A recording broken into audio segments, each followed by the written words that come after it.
There are some Muslims who say, of course I don't want to go to Jahannam forever, but I don't know, one weekend, maybe we can do that much haram. They said a few days, we can handle it. I mean, come on. After that, it's like Jannah, man. It's okay. So then you party here, you pay one weekend price, and then you go back to Jannah. What's the big deal? Allah says, those are not Ibadur Rahman.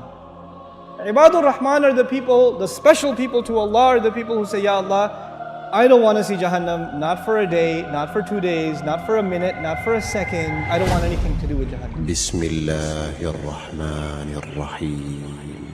إذا ألقوا فيها سمعوا لها شيقا وهي تفور تكاد تميز من الغيظ كلما ألقي فيها فوج سألهم خزنتها ألم يأتكم نذير قالوا بلى قد جاءنا نذير فكذبنا وقلنا ما نزل الله من شيء إن أنتم إلا في ضلال كبير وقالوا لو كنا نسمع أو نعقل ما كنا في أصحاب السعير فاعترفوا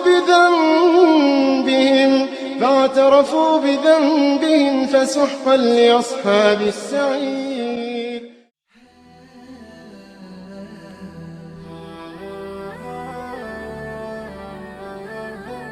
I know it'll take a long time for me to explain this, but I want to take a minute or 5 minutes at least to explain this to you.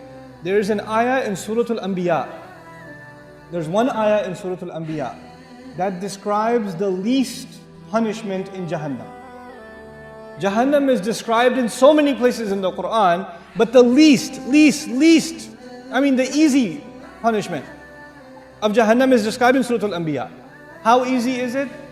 The person described has not tasted the fire. They have only tasted a breeze. You know, when you have a fire, it has a hot wind. The hot wind is called lafha with a lam. But the ayah doesn't use lafha. It says, وَلَئِن مَسَّتْهُمْ نَفْحَةٌ with a noon. With a noon, it actually means a cool breeze, not a hot breeze. And nafha is used when you close the door and some hot air comes in as you're closing the door.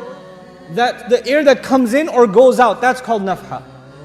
Allah says those people will taste a nafha, air. Not even inside Jahannam, where?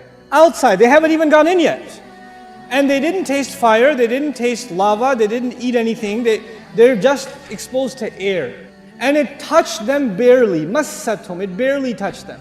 Split second it will touch you. That's it. And it won't even be the full-fledged air, it will be very little bit of air. Just tiny little bit. So it's not even the whole door was opened and the wind came in. A little bit of it opened and a little bit of an air came out and you felt it on your skin just for a split second. And then this is the only torture this person received. There is nothing else yet. And they're not even in hell yet. They're still outside. That's evident from the word nafha. He says, Ya waylana, the person swears, I have never felt more torture ever in my life. This is the worst, I must be in the worst part of hell. Wayl, the Rasul ﷺ describes wayl as the worst part of hellfire, so scary that hell itself is afraid of it. Jahannam is afraid of wayl. And this guy says, I must be in wayl. Ya waylana. He's not even inside yet. The Muslim understands, the believer, the student of Quran understands, إِنَّهَا سَاءَتْ مُسْتَقَرًّا وَمُقَامًا. I cannot be there for a little while and a long time, I know.